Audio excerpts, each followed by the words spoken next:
Bem-vindos à nossa análise de hoje. Vamos mergulhar em Komatsugawa. É uma zona de Tóquio que, se calhar, à primeira vista, parece só mais um bairro moderno. Mas está ali encaixada entre dois rios, o Arakawa e o Kyunagawa. E é mesmo essa geografia que esconde um passado fascinante. Exatamente. E essa localização entre rios é a chave para tudo, na verdade. A nossa ideia hoje é, pronto, ir um bocadinho além do óbvio. Descobrir as histórias, os cantinhos que fazem de Komatsugawa um sítio especial. Temos imensa coisa connosco. Mapas antigos, crónicas, dados de urbanismo, até blogs de moradores. Sem dúvida. E temos mesmo que começar pela água. Os rios aqui não são só cenário. Foram eles que ditaram as regras do jogo durante séculos. Moldaram a vida, a economia, até as lendas locais. Ok, então vamos a isso. Começando pela água, Komatsugawa fica ali no noroeste de Edogawa. E no início aquilo era, basicamente, pântano, cheio de ilhotas formadas pelos rios. Uma paisagem muito diferente da de hoje, claro. E no tempo de Edo, a antiga Tóquio, os rios eram cruciais para o transporte. Mas, curiosamente, o governo não deixava construir pontes em rios estratégicos, como o Nakagawa. Porquê? Defesa da capital. Ah, claro, estratégia militar pura. Exato. E o resultado? As travessias de barco, as watashi, eram a única maneira de atravessar. Tornaram-se Vitais. essenciais para o dia-a-dia. E é uma dessas travessias que ficou mesmo famosa. A travessia de Sakasai.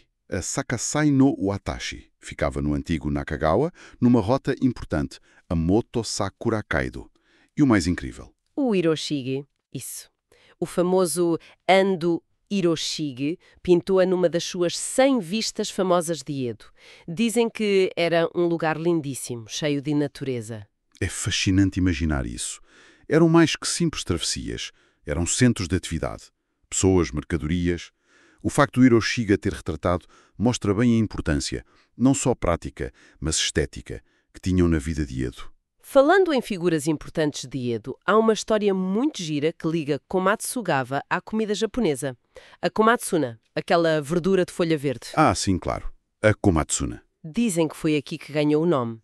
A história envolve o oitavo shogun Tokugawa Yoshimune. O Yoshimune, ok? Consta que ele andava a caçar com falcões por esta zona, parou para descansar num santuário, o Katório, atenção, o original, que ficava noutro sítio. Serviram-lhe uma sopa simples, com uma verdura local que chamavam casa-banana, e ele, Adorou. a sério, Uma sopa. sim, perguntou o nome da verdura, mas ninguém sabia bem. Então, inspirado pelo nome do sítio, Komatsugawa, batizou-a ali mesmo, Komatsuna. Que história ótima. E mostra como às vezes um acaso cria uma tradição, não é? Há registros antigos como o Shinpen Musashi Fudoki Kao que falam disto. Embora haja quem diga que talvez tenha sido outro shogun, o Tsunayoshi. Ah, ok, há essa dúvida. Sim, uma pequena dúvida, mas o nome pegou. E atenção, já antes disso, o poeta Basho mencionou Komatsugawa num poema de 1692. Portanto, a área já era conhecida. A Komatsuna ficou mesmo um símbolo da região. Mas a água não traziria-se a coisas boas. O antigo rio Arakawa era complicado. Conhecido como um rio furioso, causava inundações terríveis. Pois, a natureza também tem o seu lado agreste. O ponto de viragem foi uma cheia catastrófica em 1910, ano 43 da era Meiji. Foi tão má que ficou claro. Era preciso fazer alguma coisa, e a sério. E fizeram. Foi aí que surgiu a ideia do canal de descarga do Arakawa, o Arakawa Hosuiro. Uma obra de engenharia colossal. Colossal é pouco, não? Sem dúvida. Começou em 1911, só acabou em 1930. Imagina escavar um canal com 22 km de comprimento, 500 metros de largura, a atravessar zonas habitadas. Meu Deus. Milhões de pessoas trabalharam nisto e ainda apanharam com o grande terremoto de Kanto pelo meio. Foi um esforço brutal. Liderado em parte por um engenheiro chamado Aoyama Akira, que até tinha estado no canal do Panamá. Uau! E o impacto para Komatsugawa? Direto e divisor.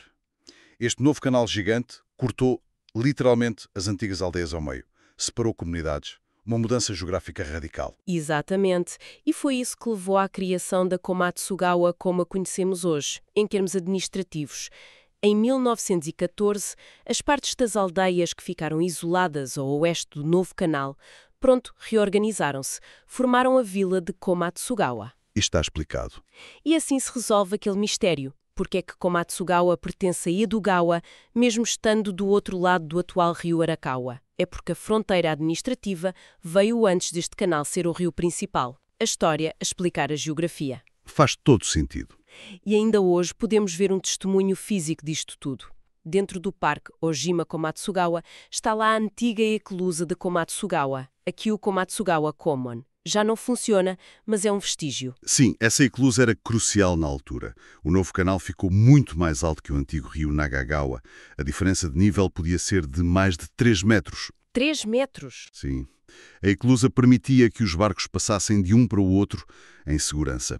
É um resto impressionante da engenharia da época. Hoje há uma eclusa moderna ali perto a fazer o mesmo trabalho. Portanto, a água moldou o terreno. Mas outros eventos também deixaram marcas profundas. A Segunda Guerra Mundial, por exemplo, atingiu Komatsugawa com muita força. Sim, infelizmente. O grande raid aéreo de Tóquio, em março de 1945, foi particularmente devastador aqui. Komatsugawa foi das zonas mais fustigadas em Edogawa. Fala-se em centenas de mortos só neste distrito, mais de 11 mil edifícios destruídos. 11 mil? A própria Câmara Municipal ardeu e uma fábrica importante da Yashida Kogyo, que depois se tornou a IKKK dos feixes de correr, também foi destruída. Foi uma destruição quase total. Que horror! Mas no meio desse caos há uma história incrível de coragem. Diz-se que os funcionários da Câmara arriscaram tudo para salvar os registros de família, os Koseki. Essenciais. E como é que fizeram isso? Mergulharam os sacos com os documentos num canal para os proteger do fogo. E resultou. É um exemplo da resiliência e do sentido de dever daquelas pessoas. Ainda hoje se preserva um cofre que sobreviveu ao incêndio como símbolo. Incrível. E foi dessas cinzas que nasceu um projeto de reconstrução muito ambicioso. Os Super Diques, os Super Table. Exatamente. O pós-guerra trouxe essa necessidade. Foi um enorme projeto de redesenvolvimento. Não era só reconstruir casas, era criar uma zona muito mais segura. Contra cheias, contra terremotos, a ideia era uma cidade-parque à prova de desastres. O conceito deste Super Table é interessante. Em vez de um muro alto e estreito, são diques muito, muito largos, com uma inclinação suave. Tão largos que se pode construir em cima. Estradas, parques, até prédios. A sério? Constrói-se em cima do dique. Sim, a proteção contra inundações é muito maior, claro, mas também se ganha espaço urbano de qualidade, com boas vistas, acesso fácil ao rio. A mudança na paisagem deve ter sido total. Completamente. Fotos aéreas mostram isso. Onde havia um emaranhado de casas baixas, apareceram prédios altos, espaços verdes.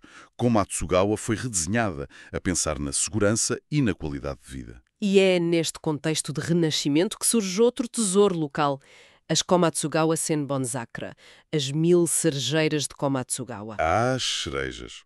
Não são árvores centenárias, atenção. Foram plantadas entre 1992 e 2003. Precisamente como parte do projeto dos Super Diques. Foi uma forma de humanizar, de embelezar aquelas estruturas defensivas enormes, transformá-las num símbolo de esperança. 1000 árvores, não é? São cerca de 1000 árvores de várias espécies. Alinham-se por quase 2 quilómetros ao longo do dique do Arakawa. Na primavera aquilo deve ser um espetáculo, um orgulho para a comunidade. Sim, e a comunidade participa muito. Há voluntários, os Edogawara Sakura Mori, e um grupo, a Associação dos Amigos das 1000 Cerejeiras de Komatsugawa, que ajudam a cuidar das árvores e organizam um festival anual. Que giro, mantém a tradição viva. Exato. E é um ótimo sítio para passear, andar de bicicleta. Até se podem alugar bicicletas elétricas ali perto, em Higashi-Ojima. É um exemplo fantástico de como infraestrutura e beleza podem andar juntas. Falámos de como o canal Arakawa-Osuiro dividiu a terra, mas também dividiu a fé. As pessoas ficaram separadas dos seus santuários de referência, os Ujigami. Ah, pois é, ficaram do outro lado do canal. O acesso aos santuários históricos, como o Nishi Komatsugawa Tensou e o Katori aquele da Komatsuna, ficou muito difícil.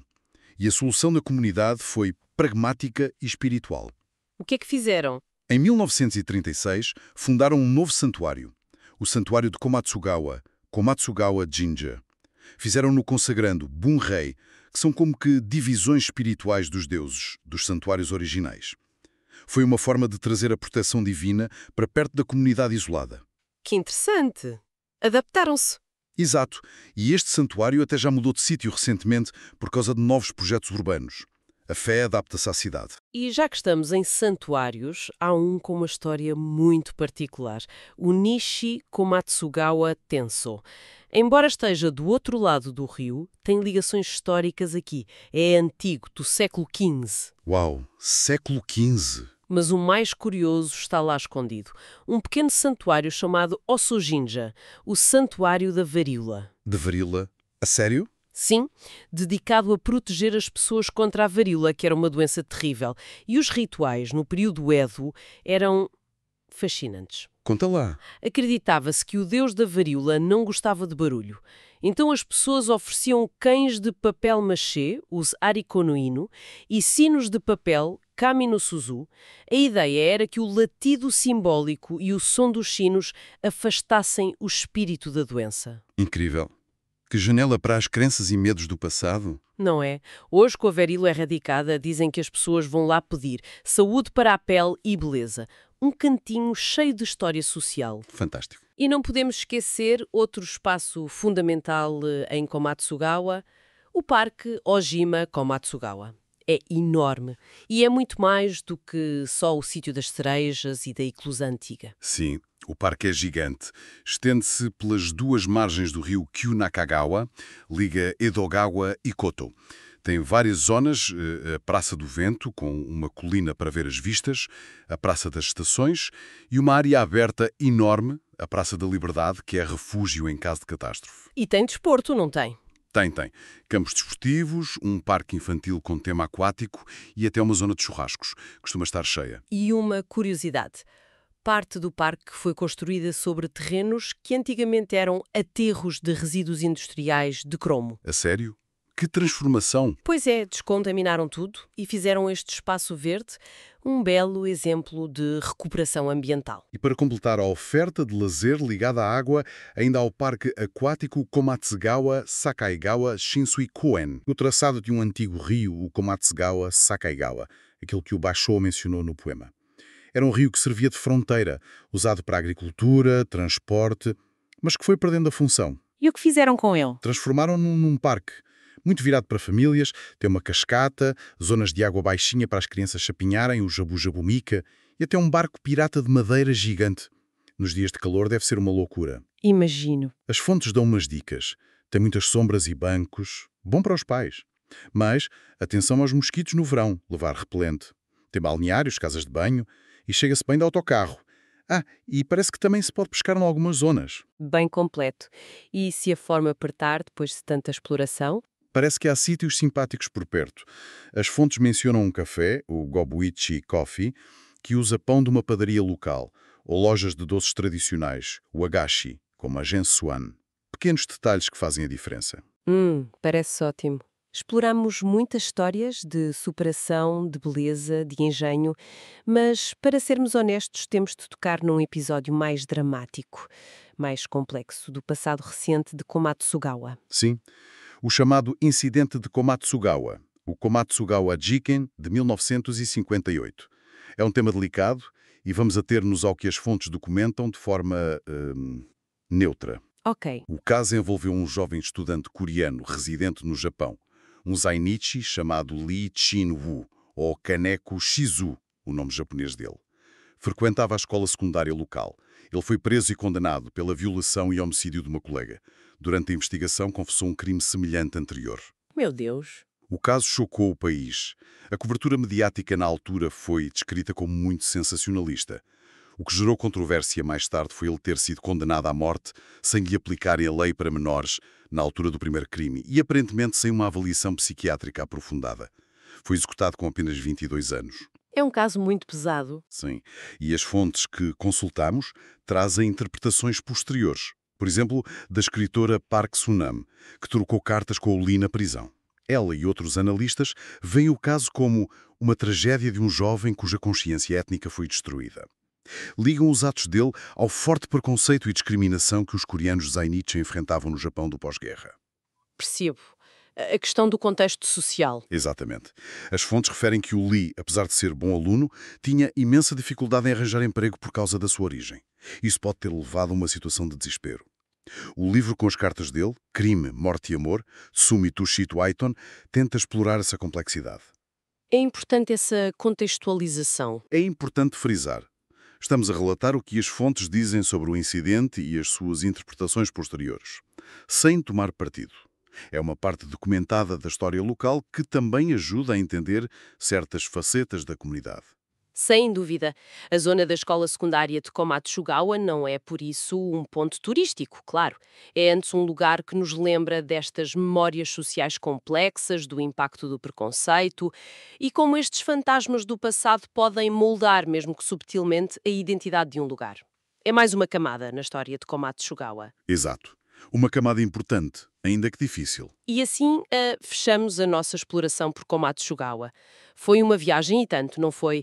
Desde as travessias de barco de Edo e as lendas do Shogun, Passando pelas obras gigantescas nos rios, os superdiques, até às cerejeiras do Renascimento e aos parques inesperados. o que fica, para mim, é a incrível capacidade de adaptação e resiliência desta gente, a enfrentar cheias, a reconstruir depois da guerra, a encontrar soluções espirituais para divisões físicas, a cuidar do seu espaço. E sempre, sempre, aquela relação umbilical com a água. Definiu tudo. Fica, talvez, esta ideia para pensar. Quantas vezes olhamos para as paisagens do nosso dia-a-dia, um parque, uma marginal, um prédio, sem imaginar as camadas de história que estão ali escondidas. Histórias de sucesso, como vimos muitas aqui, mas também de dificuldade, de perda, de vidas esquecidas. Que histórias estarão à espera de ser descobertas nos sítios que achamos que conhecemos tão bem, se calhar, se apenas ajustarmos o olhar?